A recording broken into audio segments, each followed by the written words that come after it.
Myself, Deep Pandya. I am currently in the fourth year of my engineering.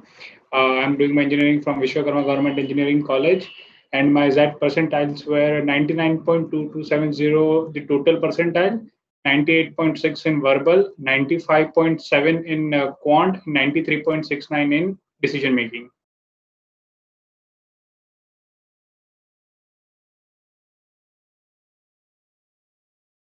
See, basically, anyone who is aspiring for an MBA in India will not only give ZAT but will also prepare for CAT and numerous other exams. So the only thing different about my preparation was I started early. The thing was when I was in class 11th, I wanted to go to IIT, just like many other students in India. But the thing was, after I did my 12th, I couldn't get into the IIT, obviously. But what I realized was the preparation was fine, but I was lacking time. So this time when I couldn't make it to IT, so this time around when I entered into engineering, I along with my friend decided that the next big thing is to do an MBA from a very prestigious college. So we thought that the mistakes we did if in the preparation for JE, we should not repeat it here for the preparation of the competitive exams for MBA. So instead of the standard procedure of starting in the third year of engineering, I started in the second year of engineering, giving me myself 2.5 years of preparation to overcome all my weaknesses and not leave any loopholes. So basically, when I was in the second year of my engineering, we visited many coaching classes and got an overview of how much the course will take to complete and what are the basic requirements, or how to improve on every section. We did all the background checks and quickly joined a coaching class. And from there on, it helped me during the pandemic. As when the pandemic struck, the students who started in the third year were still left to complete their course and they had to study online to complete their course. I am not a big fan of online learning. But luckily, since I had joined an year before my course was completed, so I just had to revise and give mocks when the people were learning online.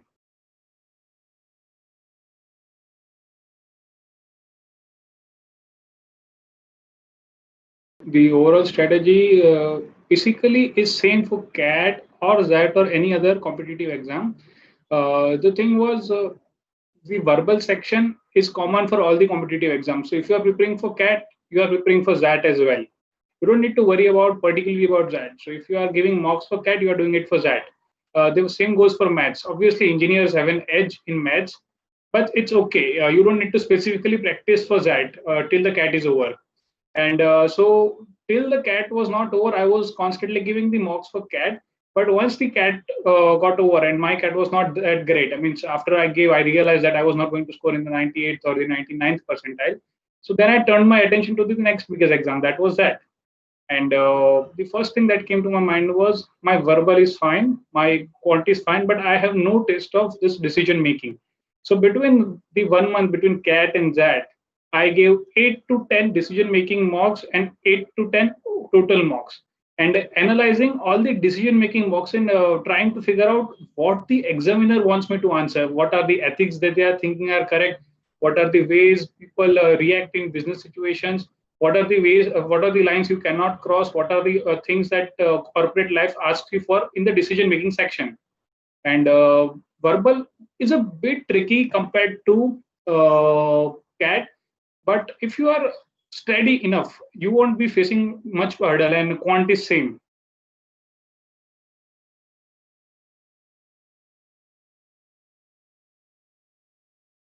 Basically, as everyone says, engineers are good at maths, but I was not particularly good at maths in terms of heavy scoring. I was fine at clearing the cutoff.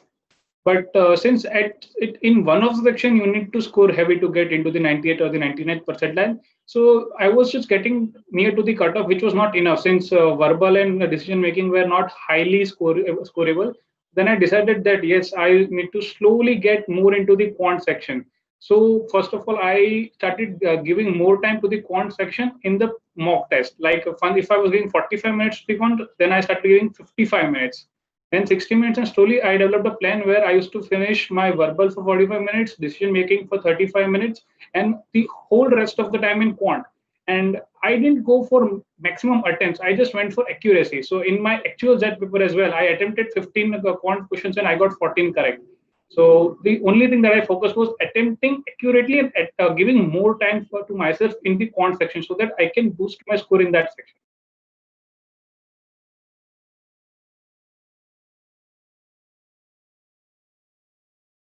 Basically, quant is nothing but practice.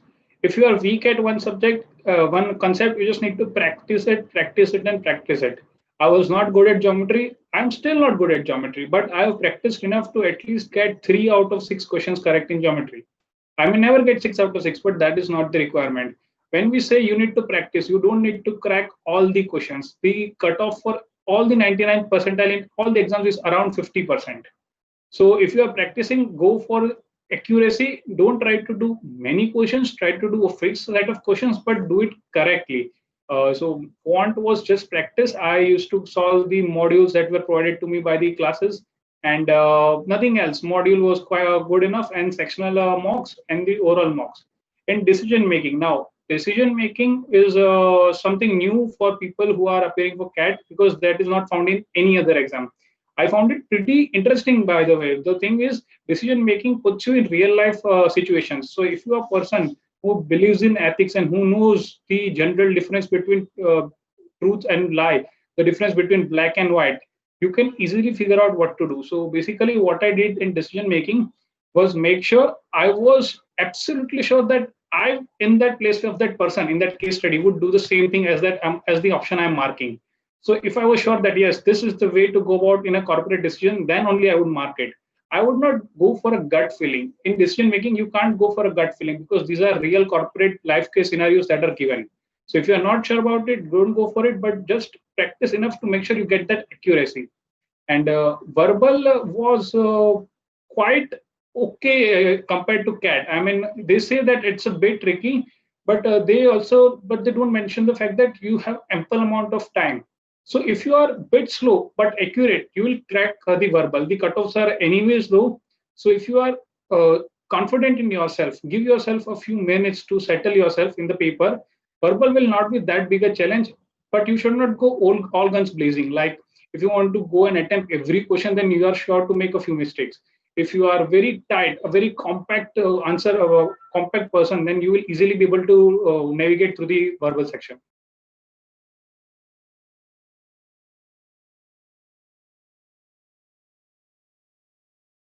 See, basically, I was part of 2 coaching institutes, but one by one. First, I started with IMS, and then I also joined Endeavor because I thought I needed more preparation, and the coaching centers were helpful in one way or the other. So my simple perception is, everyone can do quant at home. That is acceptable and that is justifiable.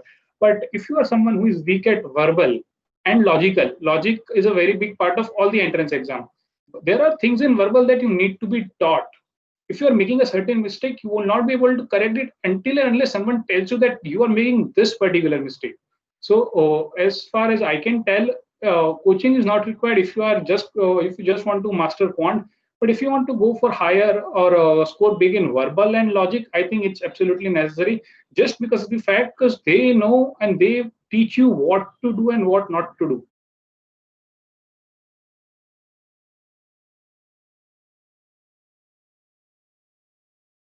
Basically, I read a lot of books while growing up, and that is it. The modules that were provided by the classes, I couldn't even solve half of them. They are also too much to solve. But the thing is, I gave lots and lots of mocks. Like the number of CAT mocks I gave was around 35, and the number of ZAT mocks I gave was around 8. So if you look at that way, I had given 43 mocks before the actual ZAT paper. So this books and all are fine. The content is one and the same in all the books.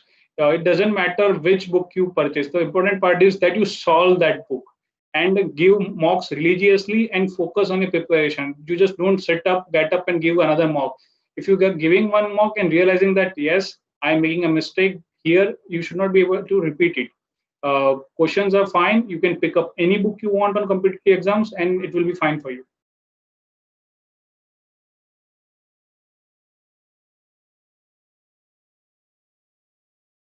So this is a very important and funny thing that I want all the aspirants to note. The CAT will obviously announce and will definitely announce the result the day before ZAT. Remember, if our ZAT was on 3rd of Jan, and CAT will release the result on 2nd of the evening of 2nd Jan. So the one important aspect is some people might get motivated scoring high, but most of the people we get demotivated after seeing their CAT score. This is a general tactic that CAT follows. I don't know why. We also got our results just evening before that. I didn't do well. I scored 96.51. I was not even expecting that, so it didn't hurt me much. But the fact is, as last minute preparation, you need to be mentally very stable. You know that all the preparation you have done is fine. You don't need to rush for any last minute concepts or any last minute mocks.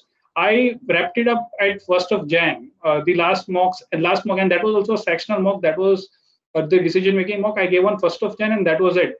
Between 30th November and 30th December, I gave 10 to 12 mocks, and that was it. 10 to 12 mocks with sufficient analysis and sufficient grasp of what the paper is about was enough for me. And I would strongly recommend against preparing last minute. It's of no help. Competitive exams are a long term game. You can't just get up in the evening and study and expect to score 2 marks more.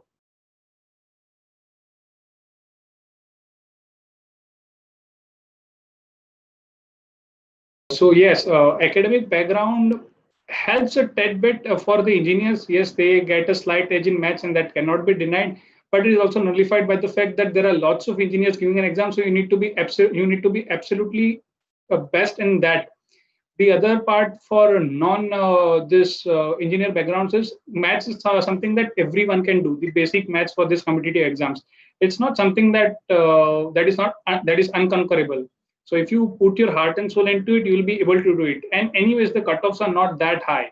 So if you are strong in verbal, you should try to push your score in verbal, get to the cutoffs in quant, and push your score in decision making. It's all about playing to your strengths and making sure your weaknesses don't come to haunt you.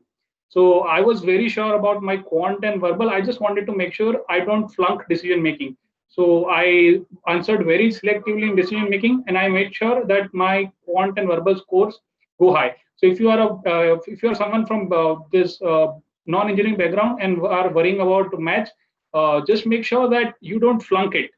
There is enough room for everyone to go into that cutoff percentile if you work just that bit hard and focus on the topics that you can do, because there will be questions from every topic. So if you know that you are strong in certain topics, so just practice them, and that will help you to get over the finish line, and then focus on the other sections where you can push your score high.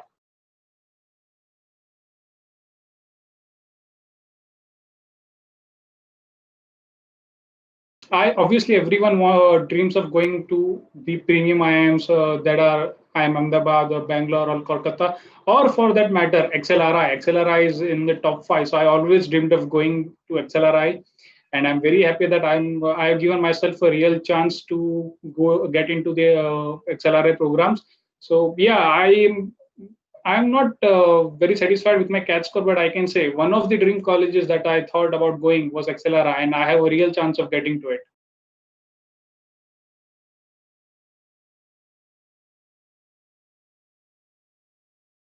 So the first thing that is at this particular year, we are not very clear about whether the GD rounds are going to happen or not. All the mails that we are receiving right now are just for personal interview calls. So VAT is there in some places, in some places not, and GD is definitely been made redundant by most of the institutes. So for personal interviews, we have our sessions going on. There are lots of sessions happening. You need to select a few that you want to attend. Like I always select few that are on personality development and asking and answering the questions that are generally asked in the interviews. So I attend webinars. I make sure that I am up to date with all the GK and all the happenings around the world. In case interviewer asks, I make sure I keep reading. I make sure my English is fluent, and also make sure I'm in touch with all the people that are helping me, my mentors, my friends, to make sure that my preparation is on mark. As for VAT, VAT preparation is not something that you need to start right now. VAT is something that is just basically writing. So if in any case a college asks for a VAT call, I can start 2 days prior, and that will be fine.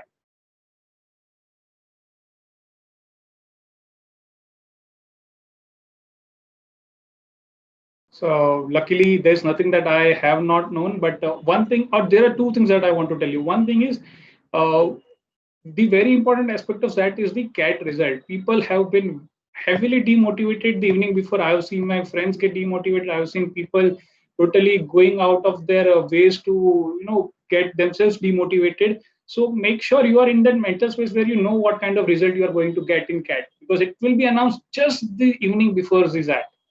The second piece of information I want to give you is that is a 3 hour exam. It will give you time to come back.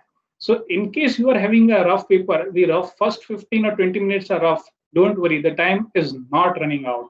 This is the basic difference between this year's ZAT and CAT. In CAT this year, since the paper was of just 40 minutes, if you missed for 15, 20 minutes, if you couldn't find answers for 15 minutes, you were out of the competition. But in that, there is a chance to come back at every point. You can think and rethink and rethink, and and that is why you can focus on your accuracy. You can take that tad bit more to get to your answer and do it correctly, and that should be enough. And don't focus on scoring very high marks. 48 to 50% in any competitive exam should be enough.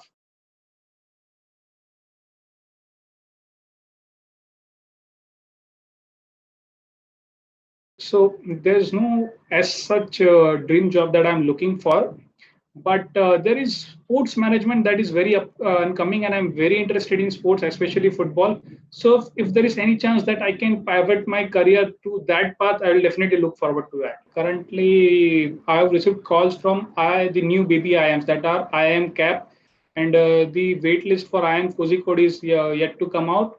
The IIM Bangalore has asked for our form submission, but is yet to release the list. And then I have also given the NMAT. I scored 261 in that. And SNAP, I also appeared for SNAP. The results are yet to be announced. And I appeared for MyCat. The score was 35.25, if I'm not wrong. And yeah, and I'm also going to appear for IIFT and TISNET if IIFT goes horribly wrong.